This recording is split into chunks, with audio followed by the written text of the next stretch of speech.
Hello everyone, welcome back to my channel. ನಾನಿವತ್ತು ಖಾರ ಪೊಂಗಲ್ ಮತ್ತು ಚಟ್ನಿ ರೆಸಿಪಿ ಮಾಡೋದು ಹೇಗೆ ಅನ್ನೋದನ್ನು ತೋರಿಸ್ಕೊಡ್ತೀನಿ. ಖಾರ ಪೊಂಗಲ್ ರೆಸಿಪಿ ಅಂತೂ ತುಂಬಾ ಸಿಂಪಲ್, ಹಾಗೆ ಎಲ್ಲರಿಗೂ ಇಷ್ಟ ಆಗುವಂಥ ರೆಸಿಪಿ ಇದು. ಮಾರ್ನಿಂಗ್ ಬ್ರೇಕ್ಫಾಸ್ಟ್ಗೆ ನೀವು ಕ್ವಿಕ್ಕಾಗಿ ಮಾಡ್ಕೋಬೋದು, ಹಾಗೆ ಟೇಸ್ಟ್ ಕೂಡ ತುಂಬಾ ಅದ್ಭುತವಾಗಿರುತ್ತೆ. ಬನ್ನಿ ಇದನ್ನು ಹೇಗೆ ಮಾಡೋದು ಅನ್ನೋದನ್ನು ತೋರಿಸ್ಕೊಡ್ತೀನಿ. ಹಾಗೆ ಚಟ್ನಿ ರೆಸಿಪಿ ಕೂಡ ಶೇರ್ ಮಾಡ್ತೀನಿ. ನಾನಿಲ್ಲಿ ಮೆಷರ್ಮೆಂಟ್ಗೆ ಅಂತ ಒಂದು ಗ್ಲಾಸನ್ನು ತಗೊಂಡಿದ್ದೀನಿ. ಈ ಗ್ಲಾಸಲ್ಲಿ 3/4 ಭಾಗ ಆಗೋಷ್ಟು ನಾನು ಹೆಸರುಬೇಳೆನ ತಗೊಳ್ತಾ ಇದ್ದೀನಿ. ಇದೀಗ ಕಲರ್ ಚೇಂಜ್ ಆಗಿ ಘಮ ಬರೋವರೆಗೂ ಡ್ರೈ ರೋಸ್ಟ್ ಮಾಡ್ಕೋಬೇಕಾಗುತ್ತೆ. ನೋಡಿ, ಈಗ ಕಲರ್ ಚೇಂಜ್ ಆಗಿದೆ. ಈಗ ಇದಕ್ಕೆ 1 ಗ್ಲಾಸ್ ಆಗೋಷ್ಟು, ಅಂದರೆ ಯಾವ ಗ್ಲಾಸಲ್ಲಿ ನಾನು ಹೆಸರುಬೇಳೆನ ತಗೊಂಡಿದ್ನೋ ಸೇಮ್ ಅದೇ ಗ್ಲಾಸಲ್ಲಿ 1 ಗ್ಲಾಸ್ ಆಗೋಷ್ಟು ರೈಸನ್ನು ಸೇರಿಸ್ಕೊಳ್ತಾ ಇದ್ದೀನಿ. ರೈಸನ್ನು ಸೇರಿಸ್ಕೊಳ್ಳೋದಕ್ಕಿಂತ ಮುಂಚೆ ನಾವು ಸ್ಟವ್ನ ಆಫ್ ಮಾಡ್ಕೋಬೇಕಾಗುತ್ತೆ. ಜಸ್ಟ್ ಅಕ್ಕಿ ಮತ್ತು ಬೇಳೆನ ಮಿಕ್ಸ್ ಮಾಡ್ಕೊಳ್ತಾ ಇದ್ದೀನಿ. ಈಗ ನೀರನ್ನು ಸೇರಿಸ್ಕೊಂಡು ಚೆನ್ನಾಗಿ ವಾಶ್ ಮಾಡ್ಕೊಂಡಿದ್ದೀನಿ. ಈಗ ಇದಕ್ಕೆ 5 ಗ್ಲಾಸ್ ಆಗೋಷ್ಟು, ಅಂದರೆ 5 ಗ್ಲಾಸ್ ಆಗೋಷ್ಟು ನೀರನ್ನು ನಾನು ಸೇರಿಸ್ಕೊಳ್ತಾ ಇದ್ದೀನಿ. ಯಾವ ಗ್ಲಾಸಲ್ಲಿ ಅಕ್ಕಿ ಮತ್ತು ಬೇಳೆನ ತಗೊಂಡಿದ್ವೋ ಸೇಮ್ ಅದೇ ಗ್ಲಾಸಲ್ಲಿ 5 ಗ್ಲಾಸ್ ಆಗೋಷ್ಟು ನೀರನ್ನು ಸೇರಿಸ್ಕೊಳ್ತಾ ಇದ್ದೀನಿ. ಈಗ ಸ್ವಲ್ಪ ಉಪ್ಪನ್ನು ಸೇರಿಸ್ಕೊಂಡು ಇದನ್ನು 1 ವಿಷಲ್ ಆಗೋವರೆಗೂ ನಾವು ಕುಕ್ ಮಾಡ್ಕೋಬೇಕಾಗುತ್ತೆ. ವಿಷಲ್ ಬಂದು ಗ್ಯಾಸ್ ರಿಲೀಸ್ ಆಗೋಷ್ಟರಲ್ಲಿ ನಾವು ಒಗ್ಗರಣೆನ ರೆಡಿ ಮಾಡ್ಕೋಬೋದು. ನಾನಿಲ್ಲಿ ಬಿಸಿ ಆಗಿರುವಂಥ ಕಡಾಯಿಗೆ 3 ಟೀ ಸ್ಪೂನ್ ಆಗೋಷ್ಟು ಎಣ್ಣೆನ ಸೇರಿಸ್ಕೊಂಡಿದ್ದೀನಿ. ಹಾಗೆ 2 ಟೀ ಸ್ಪೂನ್ ಆಗೋಷ್ಟು ತುಪ್ಪನ ಸೇರಿಸ್ಕೊಂಡಿದ್ದೀನಿ. ಈಗ ಸ್ವಲ್ಪ ಸಾಸಿವೆನ ಸೇರಿಸ್ಕೊಳ್ತಾ ಇದ್ದೀನಿ. ಸಾಸಿವೆ ಸಿಡಿಬೇಕು. ನಾನಿಲ್ಲಿ ಒಗ್ಗರಣೆಗೆ ಸ್ವಲ್ಪ ಕೊಬ್ಬರಿನ ಚಿಕ್ಕದಾಗಿ ಕಟ್ ಮಾಡಿ ಇಟ್ಕೊಂಡಿದ್ದೀನಿ. ಹಾಗೆ 1 ಟೀ ಸ್ಪೂನ್ ಆಗೋಷ್ಟು ಜೀರಿಗೆ, ಹಾಗೆ 1 ಟೀ ಸ್ಪೂನ್ ಆಗೋಷ್ಟು ಮೆಣಸನ್ನು ತಗೊಂಡಿದ್ದೀನಿ. ಹಾಗೆ 4ರಿಂದ 5 ಒಣಗಿದ ಮೆಣಸಿನ್ಕಾಯಿನ ತಗೊಂಡಿದ್ದೀನಿ. ಹಸಿ ಮೆಣಸಿನ್ಕಾಯಿನೂ ಕೂಡ ತಗೋಬೋದು. ಸ್ವಲ್ಪ ಕರಿಬೇವಿನ ಸೊಪ್ಪನ್ನು ತಗೊಂಡಿದ್ದೀನಿ. ಹಾಗೆ ಸ್ವಲ್ಪ ಗೋಡಂಬಿ, ಸ್ವಲ್ಪ ಕೊತ್ತಂಬರಿ ಮತ್ತು ಶುಂಠಿನ ಕಟ್ ಮಾಡಿ ಇಟ್ಕೊಂಡಿದ್ದೀನಿ, ಸ್ವಲ್ಪ 1 ಇಂಚ್ ಆಗೋಷ್ಟು. ನೋಡಿ, ಈಗ ಗೋಡಂಬಿ, ಜೀರಿಗೆ, ಮೆಣಸು ಮತ್ತು ಮೆಣಸಿನ್ಕಾಯಿನ ಹಾಕಿ ಫ್ರೈ ಮಾಡ್ಕೊಳ್ತಾ ಇದ್ದೀನಿ. ಹಾಗೆ ಕಟ್ ಮಾಡಿ ಇಟ್ಕೊಂಡಂಥ ಶುಂಠಿ, ಕರಿಬೇವಿನ ಸೊಪ್ಪು ಹಾಕಿ ಫ್ರೈ ಮಾಡ್ಕೊಳ್ತಾ ಇದ್ದೀನಿ. ಕೊನೆಯದಾಗಿ ಸ್ವಲ್ಪ ಅರಿಶಿನ ಹಾಕಿ ಕೂಡ ಫ್ರೈ ಮಾಡ್ಕೊಳ್ತಾ ಇದ್ದೀನಿ. ಇದನ್ನು ಮೀಡಿಯಮ್ ಫ್ಲೇಮಲ್ಲೇ ಫ್ರೈ ಮಾಡ್ಕೋಬೇಕಾಗುತ್ತೆ, ಇಲ್ಲಾಂದರೆ ಸೀದೋಗೋ ಚಾನ್ಸಸ್ ಇರುತ್ತೆ.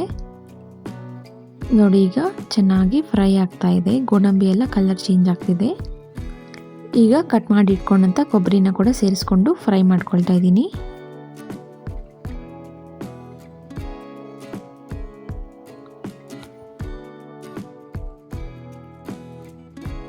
ಈಗ ಸ್ವಲ್ಪ ಉಪ್ಪನ್ನು ಕೂಡ ಸೇರಿಸ್ಕೊಳ್ತಾ ಇದ್ದೀನಿ.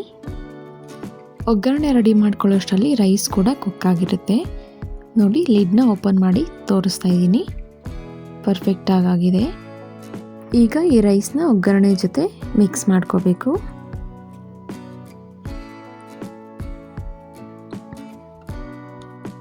ನೀವು ಬಿಸಿ ನೀರನ್ನು ಕಾಯಿಸಿ ಇಟ್ಕೊಂಡಿರಬೇಕಾಗುತ್ತೆ.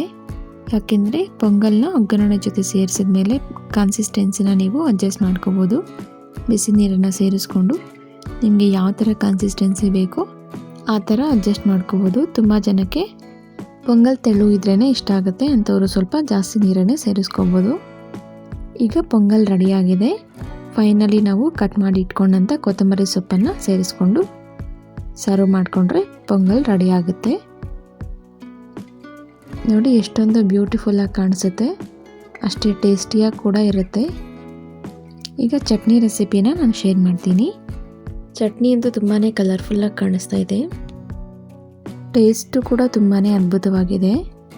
ಈ ಥರ ಚಟ್ನಿ ರೆಸಿಪಿನ ನೀವು ಟ್ರೈ ಮಾಡಿದ್ರೆ ಟೇಸ್ಟ್ ಅಂತೂ ತುಂಬಾ ಅದ್ಭುತವಾಗಿರುತ್ತೆ.